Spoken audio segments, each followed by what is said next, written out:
তারাইলের new life হাসপাতালের উদ্যোগে free medical camp অনুষ্ঠিত হয়েছে।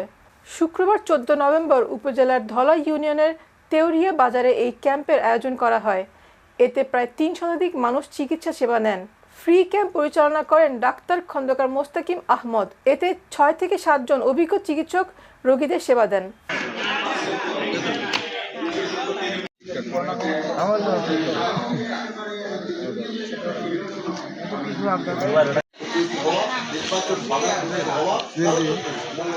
আসসালামু আলাইকুম, আমি ডাক্তার খন্দকার মোস্তাকিম আহমদ।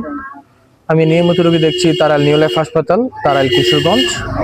তো আজকে আমি আসছি ধলা তেওরিয়া বাজারে এবং সেখানে প্রায় 150টি রোগী দেখেছি বিনামূল্যে। আপনারা যারা অসুস্থ অসহায় রোগী তারা চাইলে আমার সাথে যোগাযোগ করতে পারেন।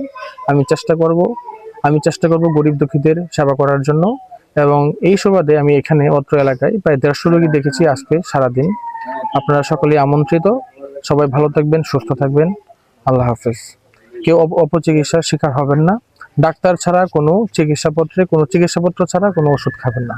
সবাই ভালো থাকবেন। আসসালামু আলাইকুম।